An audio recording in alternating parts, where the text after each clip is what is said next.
Assalamualaikum warahmatullahi wabarakatuh. Halo MD1. Halo, siapa namanya nih yang naik kelas MD1? Ya, semuanya lah ya yang naik MD1 ya. Di sini Kak Sela cuma mau bilang, kan kalian naik MD1. Jadi kalian itu harus sering-sering baca yang berbau-bau Arab begitu, karena di MD1 ini kebanyakan hafalannya yang berbau Arab gitu. Terus juga hafalannya nggak dikit juga banyak begitu, tapi kalian ngafalinnya enjoy aja kayak kelas 2 dulu gitu, nggak usah dipaksain seperti itu. Oke, selamat ya yang udah naik MD1 seperti Yuan, siapa lagi ya, Kalista, siapa lagi ya, Sania. Oke semuanya, Kak Sela lupa siapa aja namanya. Oke, sekarang Kak Sela ingin membahas tentang akidah. Siapa yang udah punya buku akidahnya? Oke, angkat tangannya coba yang udah punya buku akidah. Yang belum punya nanti ada di bukunya ada di Bunda Fitri ya. Yang udah punya Kak Sela minta buka halaman 2. Kalau sudah dibuka, Kak Sela akan membahas tentang syahadatain. Pembahasan syahadatain ini sudah kita pelajari dulu pas kelas 2 di TPQ-B. Siapa yang tahu tentang syahadatain? Coba angkat tangannya. Syahadatain itu apa sih? Jangan syahadatain dulu deh. Syahadat itu apa sih syahadat? Siapa yang tahu? Oke, syahadat itu adalah persaksian. Tulis. Syahadat adalah persaksian atau pernyataan. Begitu. Jadi itu syahadat itu persaksian atau pernyataan seseorang sudah masuk Islam. Seperti itu. Jadi kalau misalnya kalian yang awalnya agamanya bukan Islam, kalau kita kan agamanya dari Islam ya dari lahir ya. Tapi ini perihal orang yang awalnya bukan Islam. Begitu. Jadi dia kalau mau masuk Islam, dia harus mengucapkan syahadat. Seperti itu. Kan kalau syahadat kan terbagi 2. Ada syahadat tauhid yang mengesahkan Allah, tulis ya. Dan syahadat Rasul. Gitu. Membuktikan kalau kita tuh mengikuti Nabi Muhammad SAW. Seperti itu ya. Jadi di sini bagi orang yang ingin masuk Islam, dia harus mengucapkan 2 kalimat syahadatain. Yang seperti apa kalimat syahadatnya? Yang seperti ini. Asyhadu alla ilaha illallah wa asyhadu anna Muhammadar Rasulullah. Seperti itu. Jadi orang yang sudah mengucapkan 2 kalimat syahadat itu termaksud orang Islam, sudah masuk ke dalam agama Islam. Syahadat juga merupakan rukun Islam yang keberapa? Rukun Islam yang pertama. Itu syahadat. Begitu ya. Terus orang dari yang awalnya misalnya contohnya Kristen masuk ke Islam, dia tuh disebut apa? Tulis, disebut mu'alaf. Orang yang awalnya Kristen masuk ke Islam disebut mu'alaf. Oke. Terus syahadat juga dibaca pas saat sholat. Ya kan, pas tasyahud akhir. Dibacakan tuh pas tasyahud akhir. Siapa yang masih hafal tasyahud akhir? Masih hafal lah ya, kan seling sholat. Bagaimana sholat kalian juga MD1?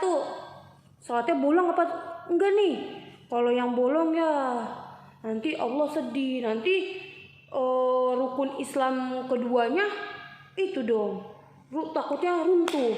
Makanya kalian harus sholat supaya rukunnya tuh terjaga kokoh seperti ini, nggak tumbang kayak gini, gitu ya. Terus oke, tadi kan kalimat syahadat itu kan terbagi 2, syahadat tauhid sama syahadat Rasul. Syahadat tauhid itu mengesahkan Allah, yang dimana tuh kita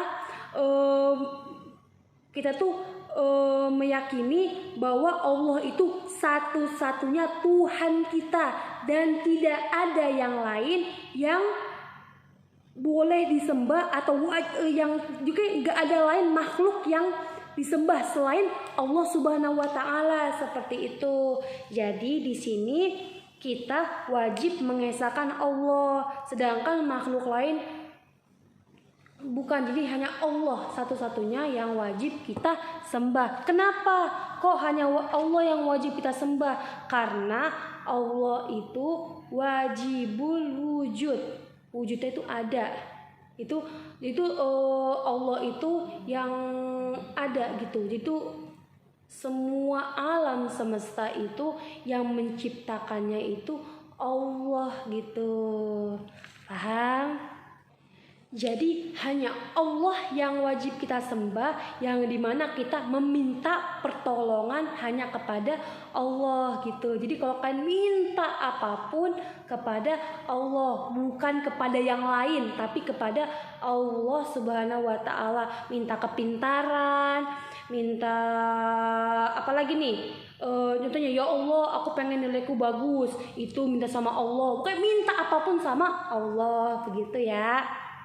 Yang kedua adalah syahadat Rasul, yang dimana itu kita mengikrarkan atau yakin bahwa seluruh ajaran Allah dan agama Islam yang disampaikan melalui Nabi Muhammad Sallallahu Alaihi Wasallam, yang dimana kita yakin bahwa Nabi Muhammad adalah utusan Allah, begitu.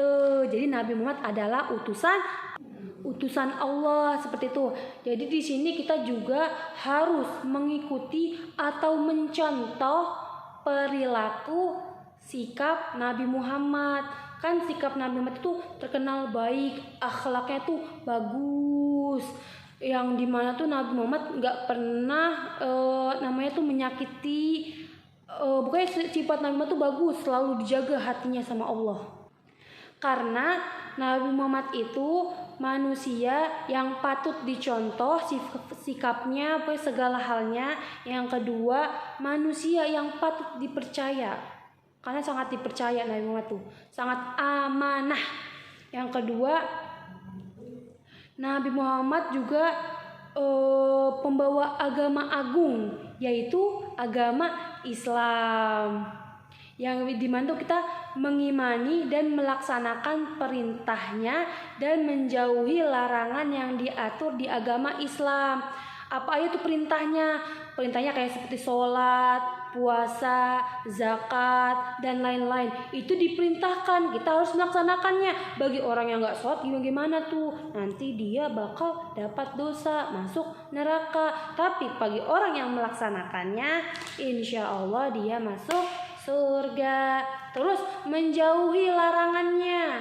Larangannya apa tuh? Contohnya seperti meninggalkan sholat, itu gak boleh.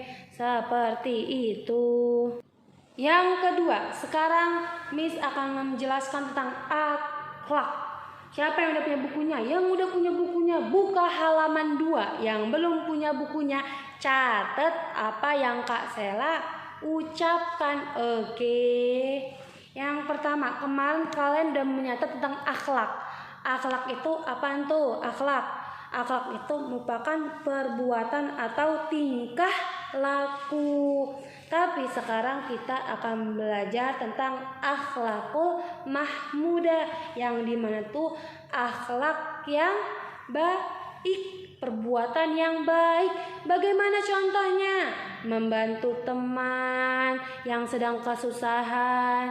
Kedua, membantu orang tuanya membersihkan rumah, memasak, menyapu, mencuci piring. Itu akhlak yang bagus. Orang yang berakhlak bagus itu akan mendapat apa? Mendapat pahala. Seperti itu.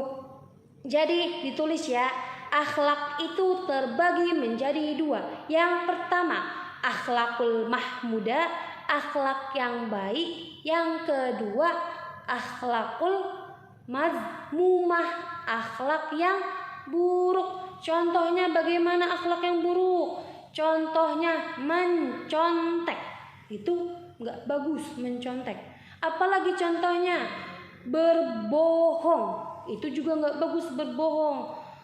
Kenapa nggak bagus berbohong? Karena induknya dosa itu apa? Berbohong. Kalau orang yang suka berbohong itu ujung-ujungnya bakal berentet. Itu bakal beranak pinak begitu. Contohnya kayak gini nih. Ridwan, kamu udah mandi belum? Dia bilangnya udah, padahal dia belum mandi. Terus ditanya lagi, Ridwan, kamu tadi mandi pakai sabun apa? Dia bilang mandinya pakai sabun Lifebuoy, padahal dia nggak mandi, tapi dia bilang pakai sabun Lifebuoy. Itu udah dua bohong nih. Terus Ridwan, tadi kamu mandi berapa menit? Dia bilang mandi 5 menit, padahal dia nggak mandi, tapi dia bilang mandinya 5 menit. Itu udah bohong ketiga. Begitu. Jadi itu kalau orang yang berbohong nanti beranak pinak ke belakangnya. Makanya dibilang induknya dosa adalah bohong, kadzib. Kak Sela, gimana nih? Kalau orang yang suka berbuat baik dapat pahala nggak? Pasti dapat pahala. Bagaimana kalau orang yang suka berbuat buruk, yang perilakunya buruk? Pasti akan mendapat dosa atau siksa dari Allah Subhanahu wa Ta'ala.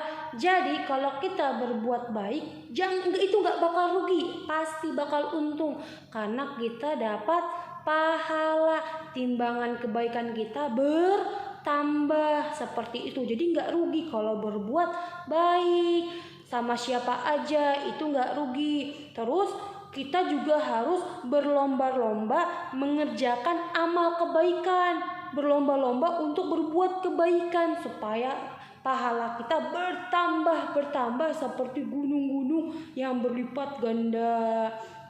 Terus kita juga harus menjauhi apa yang dilarang sama Allah.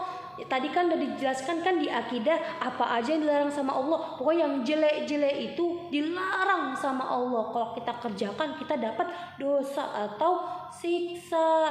Terus orang yang suka berbuat baik itu dia akan mendapat ketenangan, hatinya tenang.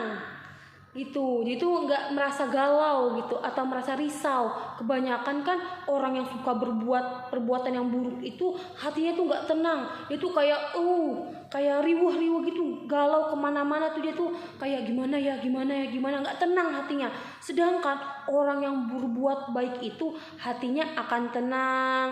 Terus merasakan kenikmatan dalam menjalani dunia. Itu dia tuh bukannya tuh dia ngejalannya tuh enak gitu, nggak ada beban sama sekali gitu. Kalau orang yang berbuat baik, untuk itu tinggalkan perbuatan yang tidak baik dan kerjakan apa hal yang baik. Kerjakan dengan akhlakul mahmudah, perbuatan yang baik, dan jauhkan, buang jauh-jauh akhlakul mazmumah, akhlak yang buruk, buang jauh-jauh.